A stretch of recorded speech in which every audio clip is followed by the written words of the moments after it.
nguva dziri dzangoti pana 10 minutes past 8 o'clock. Pane fenyuro mbiri dzinoti Star FM sounding good all the time. Pabochiteka neCapital 100.4 FM Harare's heartbeat.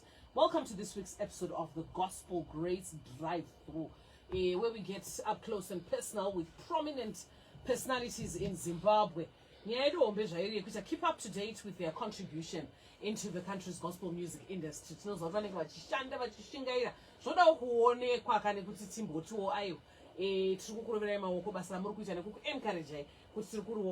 And we also aim to have lighter moments really with them in our quiz as we get to know them. Something artists prominent personalities for participating in the quiz. And tonight, in our fourth episode, episode Tina Baba Harare, it's the salvation, Damascus moment, Chichi, and over Nazumbo farmer when I would Dubai, over Oxida Glend. When I glended over my Batana Jonah Chivasa, Amkazi Fambira, Shkafamba Jakanaka, last week Tatina Prince Chibida Popanap, Tina Ations got to Fambasi. So, in our fourth episode this week, I'm super excited and honored.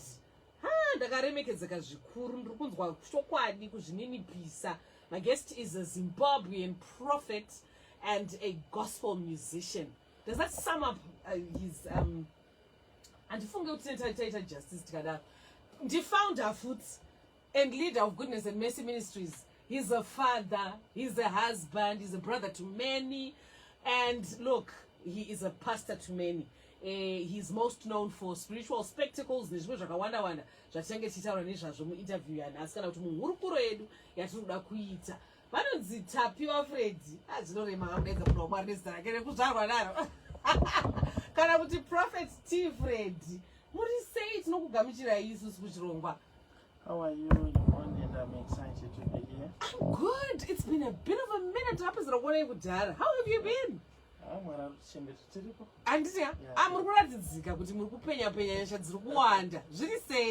no, from glory to glory. We thank God. But it's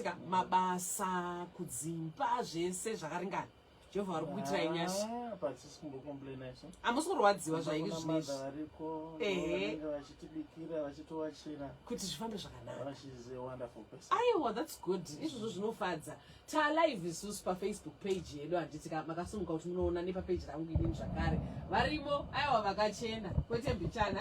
I'm waiting for my father. Maybe to thank the Papo, and that you're the founder of and the leader of a ministry, Goodness and Mercy Ministries. 2005, 15 May. 15 May 2005. Tell us what happened to the events leading to that. What inspired you to become a prophet? Maybe Goodness and Mercy Ministries. Prophet Tifred. Okay, Goodness and Mercy Ministries. Leader of the ministry. It was 15 May 2005, and I remember it was quite an experience because in the Gatanga, I on 16 that very same day, but it was difficult because on most nights we saw it. I remember, but I going to prepare the place, the ground. I took a prepare ground with the Where were you at that point in 2005? 15 May, remember? Glenview. Oh, Glenview, area 8 by but not we were near Paranzi Bazesa. Police, Alright, so 15 May 2005. Is that the day you opened the ministry, or is the day that you heard the voice?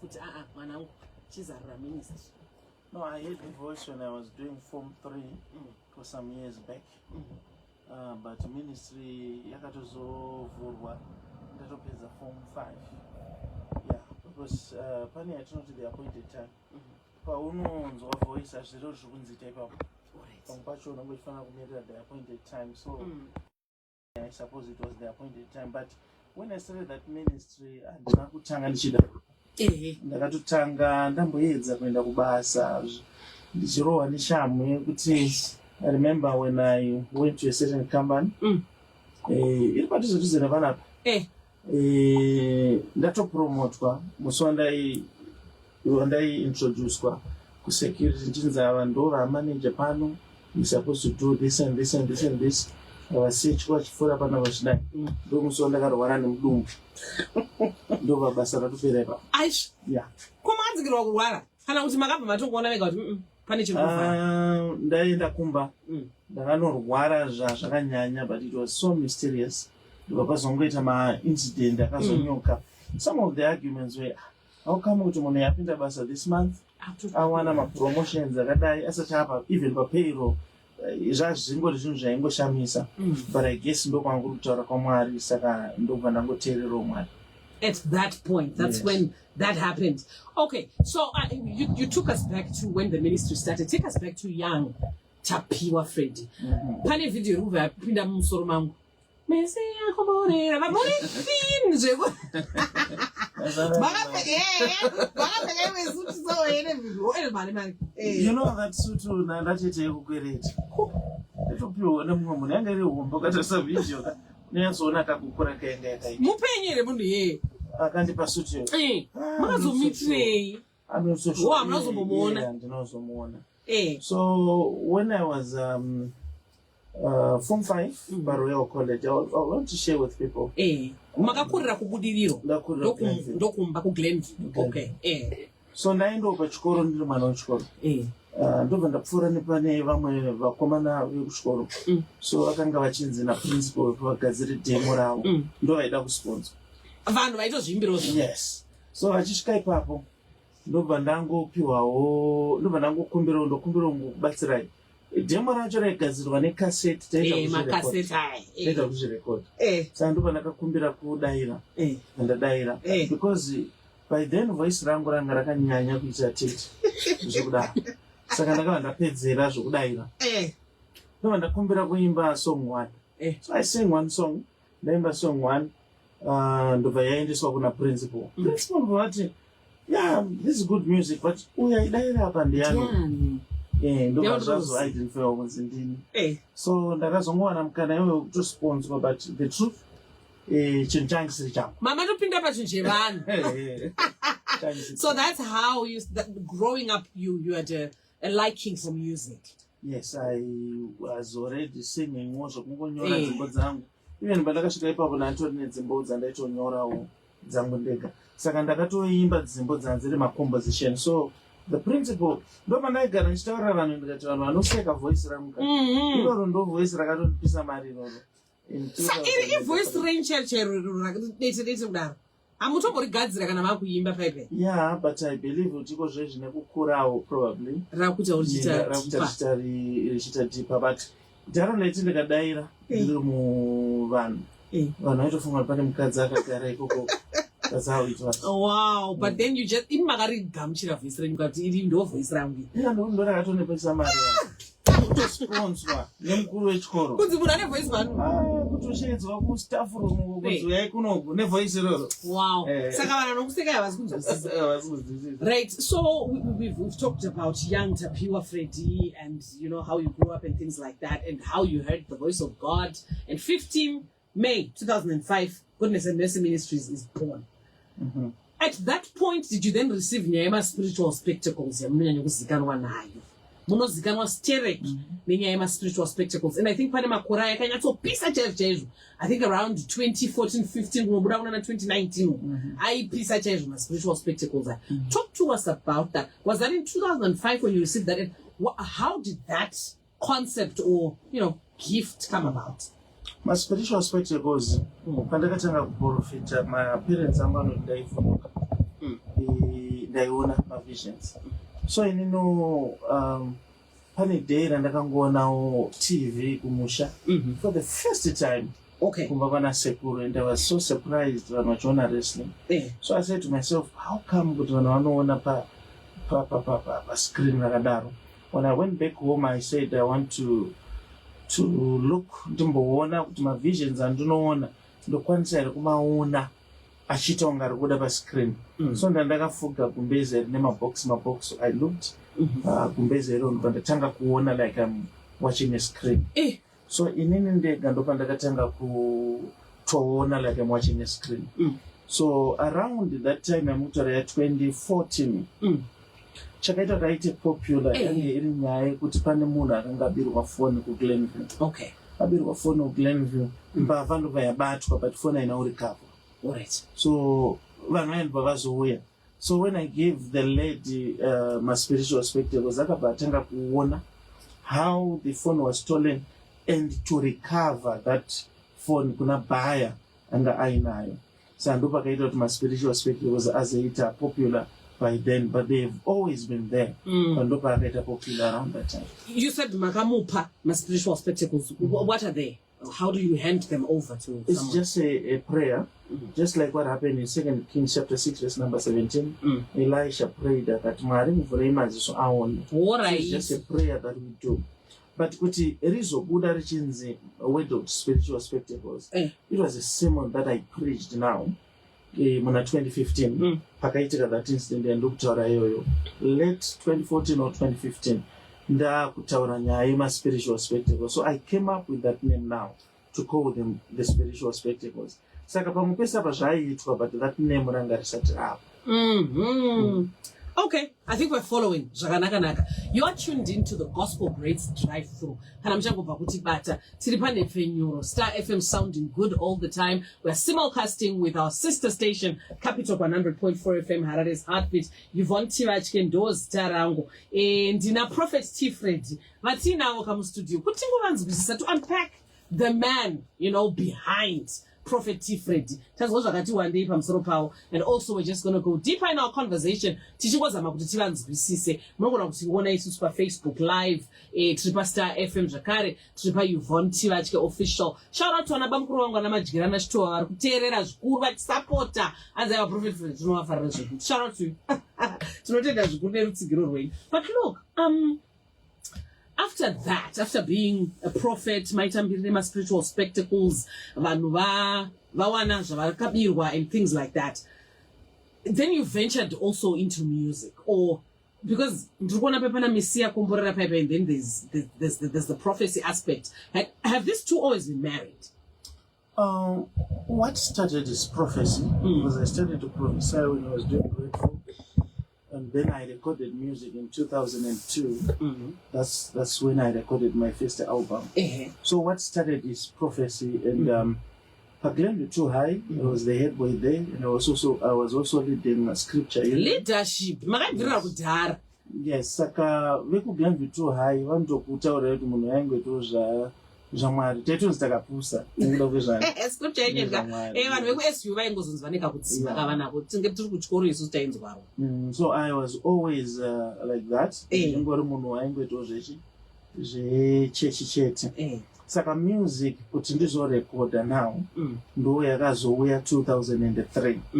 Ndo kubva yanoita seyatangira the prophetic ndazonzi ndatanga chechi. Exactly. Asi kuve muprofita ndanga ndiri muprofita, but chakatanga kuzovhura church now it was 2005. Okay, I want to get into your music side of things, but before then autungopedza pachechi apa muchana pane imwe statement sura munozikanwa naro prophet takukunzwisisa inasi nhasi katoda kumbona zokuzwisisa zvabase kana makuti ndoda kudhomoka boys rangu munodaro muchecha ndizvere?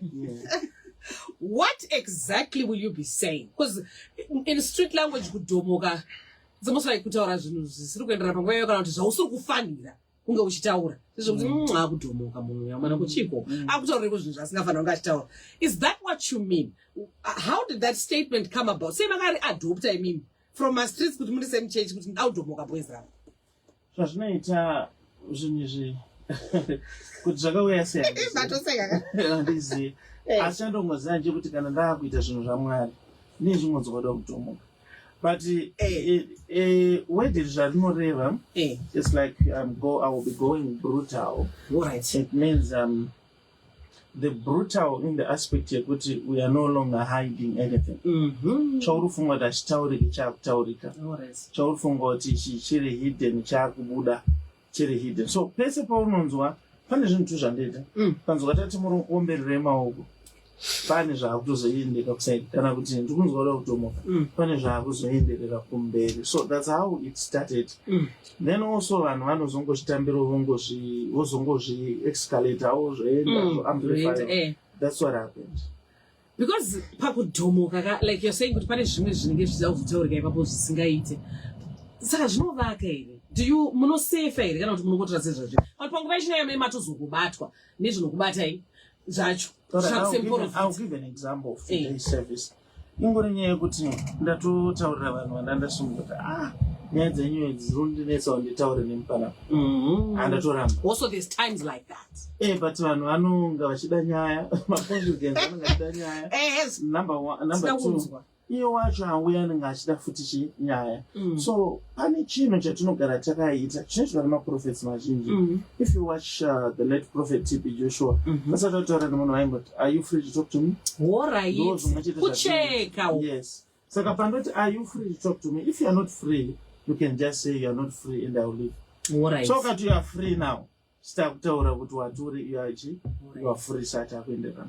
Because decisions we say you're a prophet, you lead the congregations and vanhu vanokuona isa baba in the church. Amwana unozoti baba vanga vakuzonyanya kuonererwa and things like that. So that and I'm glad that you've explained. Now we turn back to your music. Your music catalog that spans from 2002 includes mama songs singing emazvana kupisa mama akatombotupa machats mama national stations at now and things like that. Vanasaka mchaita say Kastep Kenyasha, Mnyama wegonzo, among others. Pane kaneka kaita ka social commentary karipo kanoti nyanyei. How do you come up with those lyrics, and talk to me about the thought process when you're composing? Are you looking at the surrounding things, or you're getting into the office of the prophet as T. Freddy? Because mama prophet vakavachinatsoedza kuti sei pamunozopfeka zvechikadzi baibai chichichi pedu paya. Okay, ndopa example yesong yakanzi beg. Beg andoti vamwe vanhu beg ndoiziya song. Song yekuti beg, I was just singing about myself. Those are it. Seriously? Yeah, unotongoona kuti munhu aringoda mari yako. Sandopa ndaizoti aunombobvira wakafona foni yangu. But iwo umbofona foni yangu. But when you need something from me, wakundifonera. So ndo zvatinenge tiedza kutaura pandopa ndini ndichiti Mwari ndipewo shamwari dzisingangonda bhegi rangu, vhuraiwo maziso ndione shamwari dzakanaka. Saka kawo social commentary kamuri kutaura kanotoitika pakuti ndinenge ndichirelata with what is happening. So sometimes music inenge iri personal, sometimes it's a prophecy about my life. Like for example, song yekuti ndiri kurwadziwa. When I wrote that song, ndandisina kupwanyirwa chechi. When ndangopinda mustudio ndina Lighton, then I told him I feel like I want to sing this song. Seriously? Yeah. Yes. But yakazobuda mapwanyirwa ka. Also then we thought that it was in video that moment. Yakazobuda. Ndakatorelisa song iyoyo pazopwanyirwa chechi because ranga riri album ranga rakatopera kudhara. Alright. Saka ndiripo pasong ipapo. Aitoseka achiti but say apa mama kuti zvanga muri kuchema. Because I could feel in my spirit that I must cry. Alright. So that cry I took Buddha Pepe to cry kutochema cheko ndiri mu studio. Alright. It was just like that. Saka mamwe acho anenge ari prophetic. Mamwewo tinenge chingotaura zvirongoitikawo mazuva iwacho. Alright. So others are prophetic, others are your own life. So you recently released a song. That's where I was going with this whole background. You couldn't see Savannah, Kastep Kenyasha, Ivava, and Decade. You've got a song, you know, Decade or something. I did it with Talkie Vibe. I did it. Yeah. So I was building up to this question that I want to ask you. So, ndakaona kama ka video zvangu manje so katiza ke song yenyu one. Inozunga rimi noonerera zvinhu. Ngatiita uri song yeyo. Prophet especially video yacho. Did you choose to be controversial on that song? Or how did that come about? Because pani zvino zvichiripo ipapo zvoti kuti tinyatozvitika, let's marry it to gospel and what we represent. Zviri sei pasong iyayi? Is it a secular song or is it a gospel song?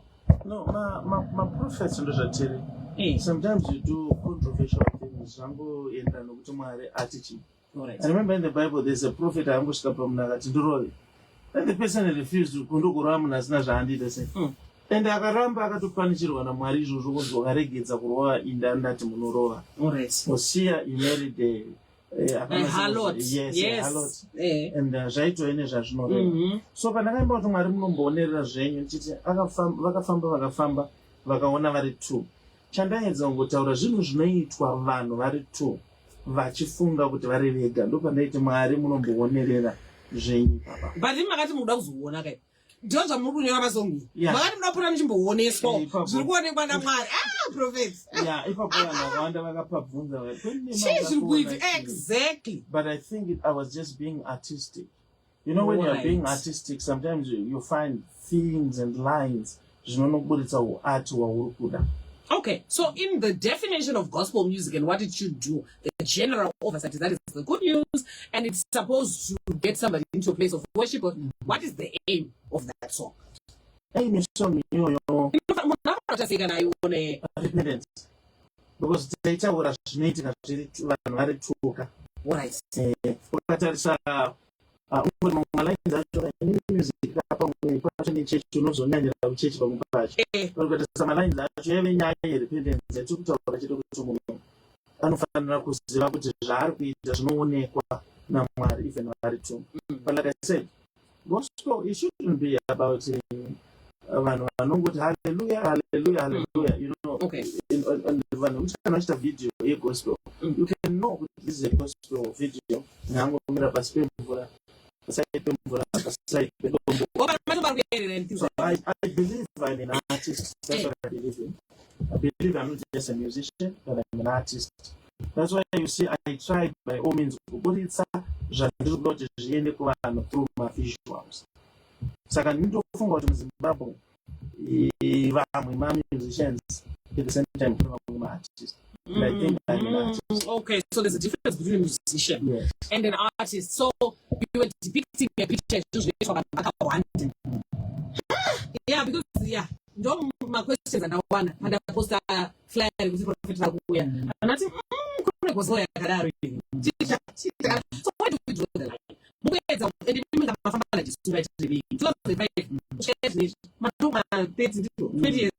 Plus, where is the fine line? Because one factor to know so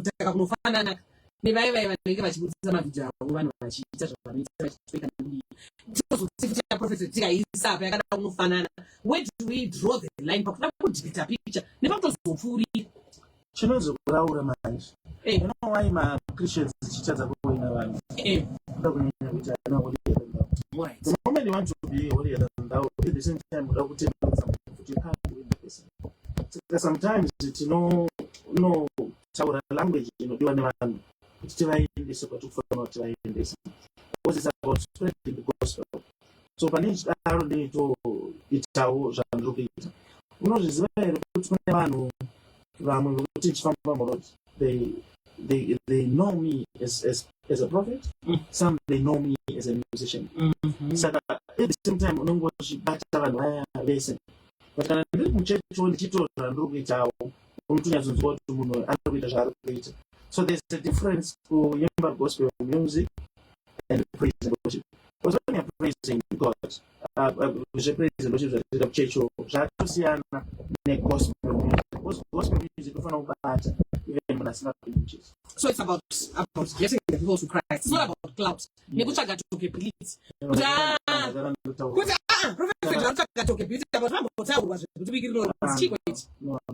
And then, like I said, I'm an artist. You remember there's a video that I did in the room coughing. My hands are resting. My experience is because they find it enough to put it up and everything. So, and I'm also a music Japan. I'm dress like a woman for that video. But if you look at me, I did dress like a woman. But at young Canatopera, it's all about that. I remember when my avenues. My avenues, yes. Who touched like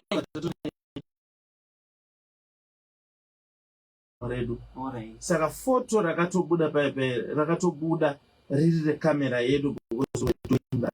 but there were some guys that were over as but in the yeah, I gonna play nikutengesha ndege. Okay, cool. Tababat, Prophet Papo. Shut up, a fun game show I needed to and also just to appreciate you for coming to the show. And before then, my collaborations, you're a musician, and we know you've collaborated with quite a number. And do you have a favorite of your collaborations? I'm not in your favorite, and what are we going to be seeing in the future in terms of collaborations? But I'm talking about musicians are secular or mainstream. My collaborations and writing about the vibes, everything to cast personal chief wenje, just to mention a few. So put in the EPN Farina. Do you have a favorite?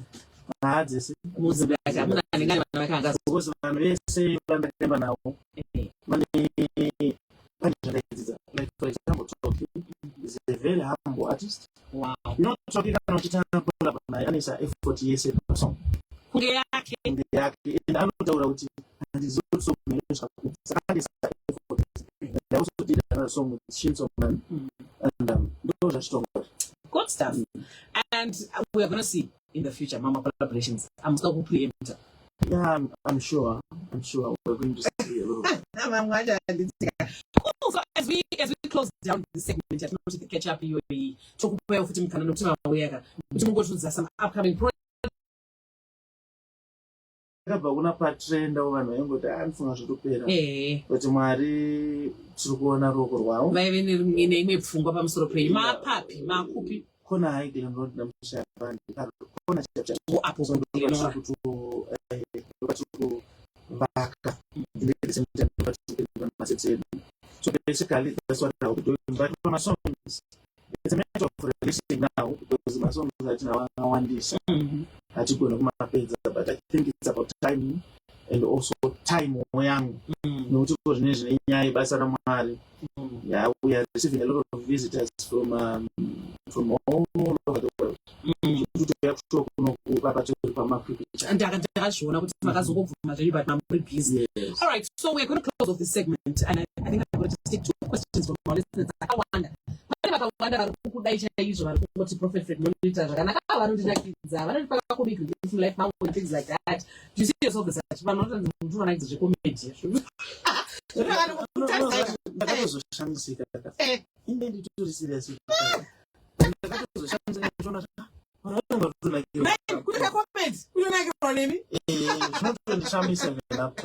No, but I guess like your voice and things like that. But then there's a dominant question that I must ask that listeners are asking both on Facebook and on WhatsApp. I think from a spectacles of a model, one is for life sensitive, or Jaffa or Jaffa, or the prophet cannot prophesy themselves. Yeah, my prophecy about myself is upon death. My death is I will die in a machine go under poison. That is me always like that. So to go on a matter of Karamara in Menzerao and those prophet. Yeah.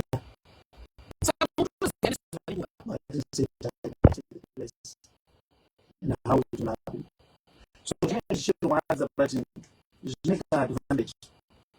Nobody knows what from a road to operate or accident. No young people. So sometimes you know the means a prophet. Je n'ai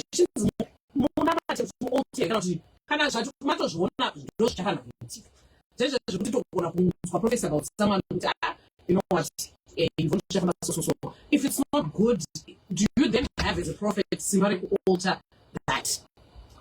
No one is the power to affect a prophecy. This kind of attended like so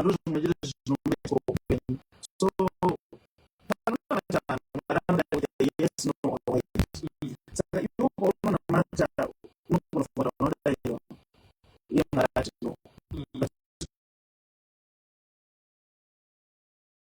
up ndonzi Yvonne Tivatye ndina Prophet Freddy takabatwa mshini na Valeria True Live pa Facebook naika kusiona kuti zviri kufamba sei. So we're getting into a game show where Prophet Freddy he was supposed to answer 10 questions in 10 minutes, you know. But yeah, I think we start with the segment inonzi Know Your Music, because those are things I got to do music. So I was but look, yeah, it's to have fun. We have a special prize for you just for participating in the quiz. Tinema sponsors Edu Paneva Spy Edma Tozo for a gift bag for you. Tine photo shoot. Mujuza jambo kuda imi mkuta in the offer money but gift bag na tuta kura tupa maybe the ram. Ndokononge nesmart ya nuru rai. Don't look on kuita. I love it. I love it. Okay, cool. So, Know Your Music. When was Step Kenyasha produced, not released? Step Kenya was answered tonight. Which I counted out? 5, 4, 3. 2019. Hey! You got that one correct. Yeah. Nice. Okay, cool.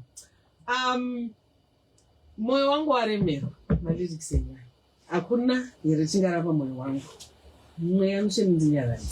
From which song of yours do we get these lyrics? The actual song. Song yenyu Prophet yamanganyora mega. You hadimboera sika because ndairwadziwa ndirikurwadziwa good stuff you're my god ndandisina kutarisire kuti muno iwe ungaitadzi. There's a song of yours inonzi Ndanda Kanyarara, and it was produced in the year 2022. Which particular artist did you feature? The dance so father, she's so much. That's what made a confusion. I never talking, Baba. She's on the road and I'm can't way, Baba. I didn't. Wow. So look, Magwan, the first segment. Yes, Agadaro. I'm a peasant. Now we get into a segment that's not in the world around you. It is a one of Prophet Paring was a profit. I don't know news.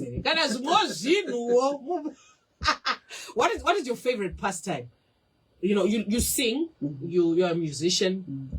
It could be a hobby, it could be a pastime, you know, put less attention and stress. But what else do you do when you are tense or when you are tired to relax? Mani tani ma spectacles ne kugoga ma spectacles in church ninge mmarauta say mazano time ya chapasina ipo. You can muzura. Pas. What is your normal day like? Like let's say on a Monday, because Sunday just a member of church. What's your normal routine on a Monday mchimuka? It's just Monday and Tuesday. So 6 a.m. wakumana Champions League baba radio chichichi ninoda kushika chichichi ndakusa basa langu 5 p.m. ndakwenda kwa chichichi. If I'm not at church, I'll be at work. At work, I'm a minor. Sunday and Sango. Alright. Saka ndo shaitongori. Saka uchaona kuti kuchurch kuna kwakawanda mabookings ma1-on-1 and everything. Alright. Sango che. Spend time there kutoshanda. So you don't watch soccer, you don't like, you don't like bora chero chatongona. We're not gonna game drive. You don't relax. Oh well, you're such a hardworking man. But anyway, the world around you. What is the chemical? Your mind again. What is the chemical symbol for gold? Don't buy my multi-choice answers here. What do you choose? We have multiple choice now. That go now. My boy, you don't chance to my sister. Choice. I what does my spectacles? No, script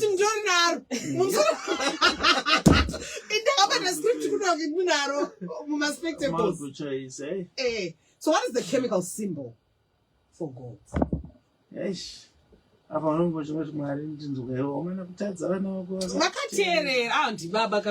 You know. So one chemical symbol for gold. Symbol gold. I'm counting you down now. 5. Funny G D A, B is G O, C is AG, D is AU. AU. You got that. Very unfair. What is the national bird of Zimbabwe? Zimbabwe's national bird. You know, did you know by let me just try. And you know, Eagle. Yes, you got that, but look, I'll give it to you.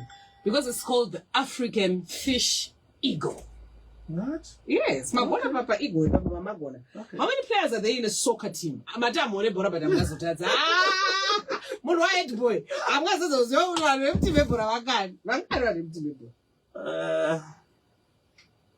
I'm going to count you down. Nah. Zilpachena, guys. Bora. I'm trying to speak to name out to pick. Count it. 5, 4, 3. I'm going to get this. I'm going to get 11.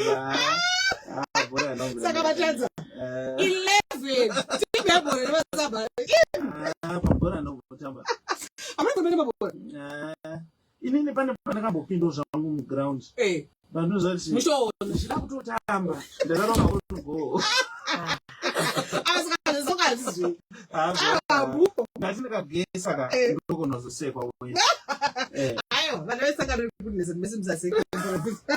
We're having fun with him. How many teeth does an adult human have? Oh, an average adult human. How many teeth should they have? Don't open my options at all.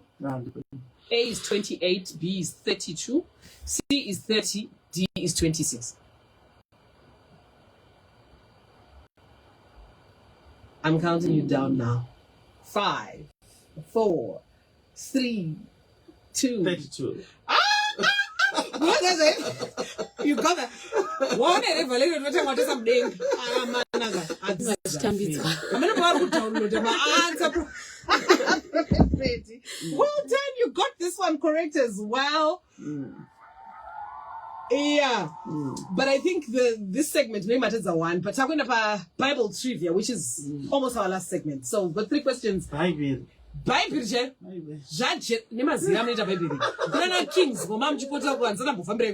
Because that's Christopher wearing a Bible, Pamporega. sure. That's not Genesis to Revelations got 3. Yeah, Bible. I think In a year. Bible don't want to mirror. Anyway, who restored Paul's sight after the Lord blinded him? Well, Ananias. Apple. You're getting this one correct. And number 2 is, how long were the children of Israel in captivity? Keyword in captivity.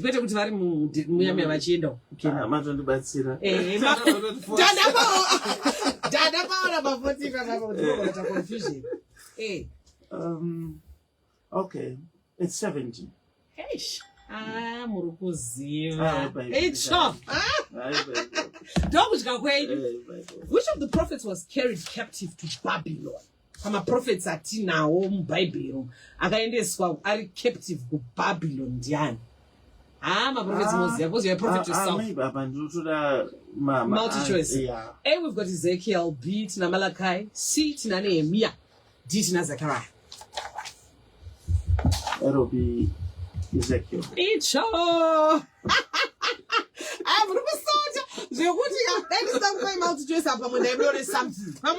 something. But you know, I'm going to recognize Ezekiel 1 this one. Look, thank you so much for participating in the quiz. Tazarane, one aspect of the quiz that you must fulfill.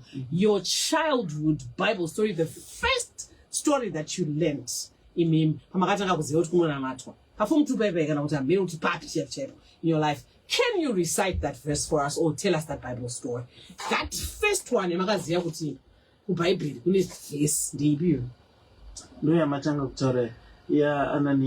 Paul.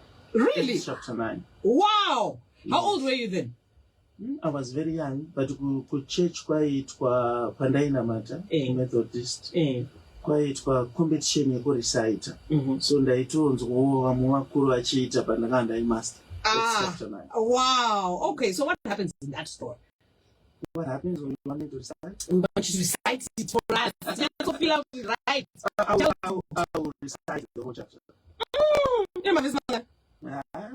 I'm not so sure. I'm not going to chapter 9, verse 1. But Saul, still breathing threats and murder against the followers of the Christ, he went to the high priest and he asked the letters to the synagogues at Damascus, so that if he found any belonging to the way, men or woman, he might bring them bound to Jerusalem. As he journeyed, he approached Damascus, and suddenly a light from heaven flashed about him, and he heard a voice saying, Saul, Saul, why do you persecute me? And he said, whom are you, Lord? And the voice said, I'm Jesus whom you are persecuting, but arise and enter to the city. The men who were traveling with him stood speechless, hearing the voice.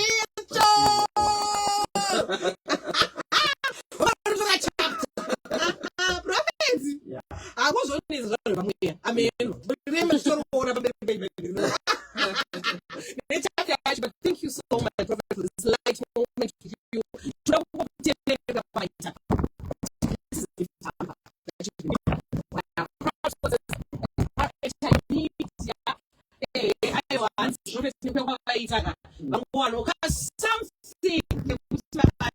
Thank you for sharing this light moment with us. The last thing that we would like for you to do is to share with us your wedding season and your song in season. Mama Tuza, right? But such a life. What's your wedding season right now? August of 2020. The things that you're going through now in business, in ministry, in family, and even as you look with that prophetic eye across, what is your wedding season that you want to encourage someone with? I know what I want to run with him. But it's all from the truth shall set you free.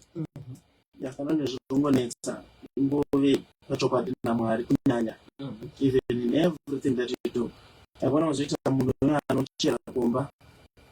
Because of a knife. This problem is something. Okay.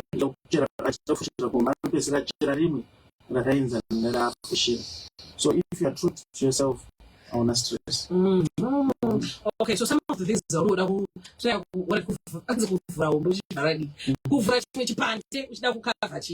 right. So you're saying that just be true to yourself, live your truth. Yeah. Yes.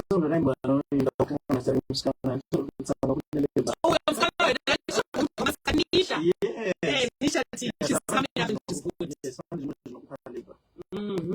Just be true to yourself. Good stuff. Goodness and Mercy Ministries, what's happening in the near future?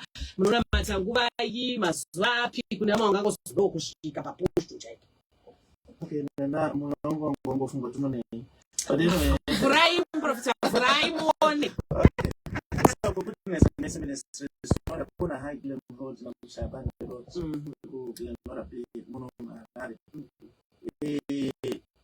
spiritual aspect was night. Get to become something to August. Way back to 10 a.m. Tuesdays, 6 p.m. Good stuff. Imagine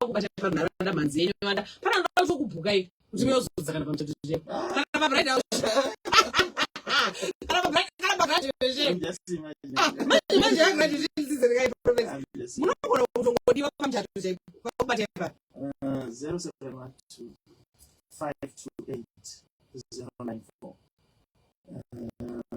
0778 059 270. Good stuff. Prophet Freddy. So tell nimisa kwa maita.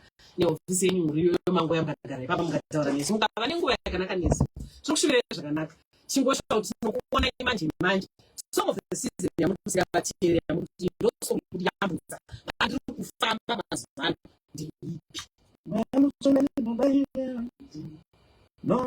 It's a good song. Yeah, blessing Jonathan. Uda Yesu tichi reads a prophecy. What your name I thank you so much for listening. And of course, I leave you in the capable hands of something good all the time.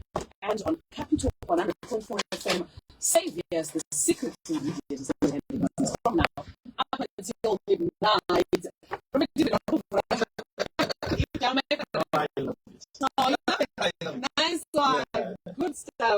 Look, I will definitely see you same time next week. Good night. God bless and peace to you.